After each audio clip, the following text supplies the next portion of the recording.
महात्मा बुद्ध जी ने तो वैसे ही इतना बड़े सिंहासन और राज सिंहासन त्याग दिए थे और उन्होंने जी के देखा कि how to live as a deprive category. जो लोग आज इसका विरोध कर रहे हैं, इसी टाइम में सवर्णों ने उनका भी विरोध किया था, लेकिन फिर भी नैतिकता के तौर पर उस टाइम का जो आजाद भारत का सरकार था उसने भी उसको लागू किया।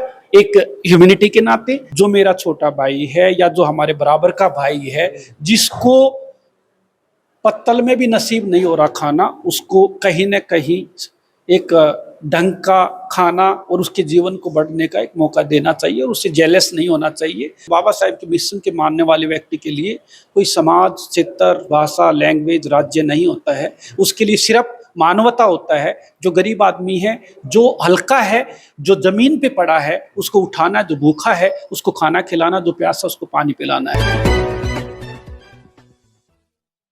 तो दोस्तों नमस्कार, मैं विकास, आप देख रहे हैं जस्ट टीवी इंडिया और डीएस राणा साहब मेरे साथ मौजूद हैं। आपको बता दूं, DS Rana ji airport authority of India के संगठन में जनरल सेक्रेटरी हैं और लगातार डीएससी समाज की लड़ाई को वो लड़ते हैं। क्या कहेंगे, आज आप विशंबर वाल्मीकि जी से मिलने आए थे, क्या आश्वासन मिला यहाँ से? मैं विशंबर वाल्मीकि जी को और सबसे पहले हरियाणा सरकार में जो भारतीय जनता पार्टी की सरकार बनी है और जो उसने एक डिप्राइव्ड शेड्यूल कास्ट कैटेगरी को जिस तरह से विशंबर वाल्मीकि जी ने लड़ाई लड़ते हुए अपने और समाज का सहयोग भी लेते हुए मंत्री परिषद जितने भी मंत्रीगण हैं और जितने भी समाज सेवी हैं, उनके नाते जो ये कार्य किया है ये अपने आप में ऐतिहासिक है, सराहनीय है। ये किसी भाई को नाराज होने की जरूरत नहीं कि डीएससी रिकैटेगराइजेशन, नाराज नहीं होना।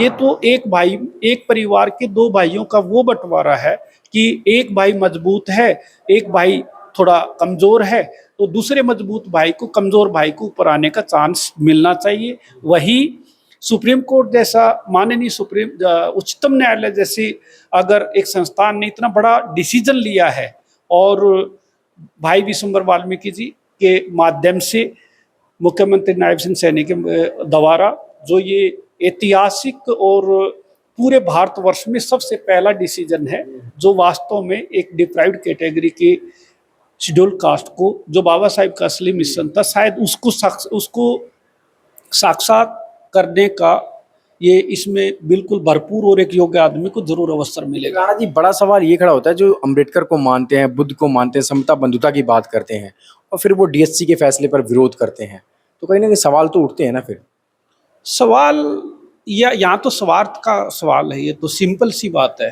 अगर जो बाबा साहेब को मानते हैं, और मैं इतना बड़ा महामानव की बात और बुद्ध की बात नहीं कहूँगा, जो महात्मा बुद्ध जी ने तो वैसे ही इतना बड़े सिंहासन और राज सिंहासन त्याग दिए थे और उन्होंने जी के देखा कि how to live as a deprive category system, या गरीब से गरीब भिक्षा मांग के अपना जीवन यापन किया।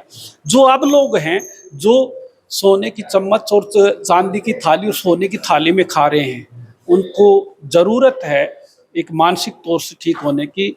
हम सबको, जो मेरा छोटा भाई है या जो हमारे बराबर का भाई है, जिसको पत्तल में भी नसीब नहीं हो रहा खाना, उसको कहीं न कहीं एक ढंग का खाना और उसके जीवन को बढ़ने का एक मौका देना चाहिए और उससे जेलस नहीं होना चाहिए। अपने समाज के संगठन को बाबा साहेब ने संगठित रहने का जो नारा दिया था और कास्टों में बंटने का नारा नहीं दिया बाबा साहेब ने। बाबा साहेब ने एक ही बात कही थी कि एससी बोले तो एससी समाज, एसटी बोले तो एसटी समाज, नो कास्ट। लेकिन सवाल वही लोग खड़े कर रहे हैं ना कि मतलब अगर ये जो फैसला आया है इससे समाज बट जाएगा और तमाम चीजें हो जाएंगी। कुछ नहीं बटेगा, समाज सही लेवल पे जाएगा, सही दिशा में जाएगा, उससे कुछ नहीं बटने वाला।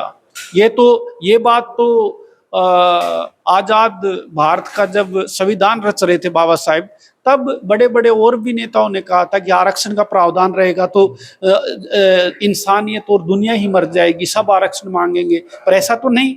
जो लोग आज इसका विरोध कर रहे हैं, किसी टाइम में सवर्णों ने उनका भी विरोध किया था, लेकिन फिर भी नैतिकता के तौर पर उस टाइम का जो आजाद भारत का सरकार था उसने भी उसको लागू किया एक ह्यूमैनिटी के नाते।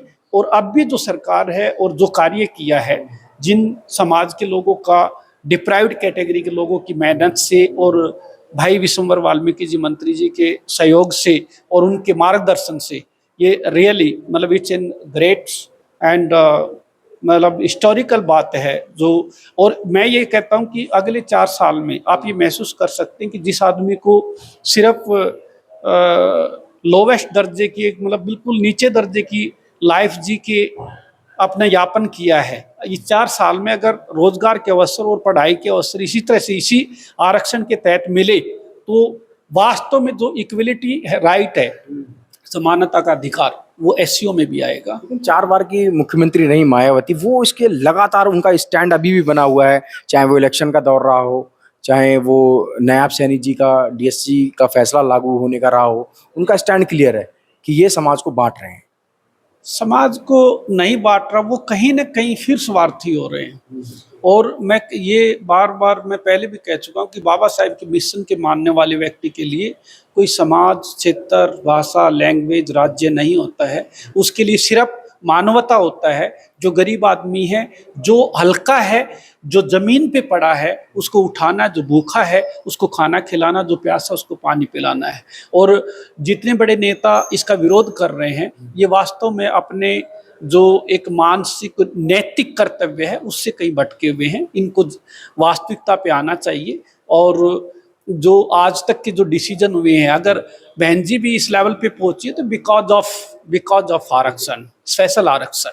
नहीं तो जब देश आज़ाद नहीं था तो हमारी दुर्दशा देखते, कहीं फौज पुलिस में भर्ती नहीं हो पाते थे, सिर्फ सफाई और चमड़े का और कपड़े रंगने के अलावा कोई काम ही नहीं हो पाता था। तो आज देखिए ना, जब बराबरी का दर्जा मिला तो आज भारत पे कोई मुगल आक्रमण कर रहा है या कोई चाइना कर रहा है, पाकिस्तान करने का साहस है, अमेरिका का साहस है, क्योंकि आज समानता का अधिकार है। इसलिए सबको समान अधिकार मिला तो देश का विकास हुआ और विकसित हो रहा है। विकास जैसा भारत सरकार का सपना है वो जल्दी ही देश विकसित भी होगा और समृद्ध भी होगा और स्वरोजगार भी होगा, विकास भी होगा और सब कुछ सही होगा, मेरा यह मानना है।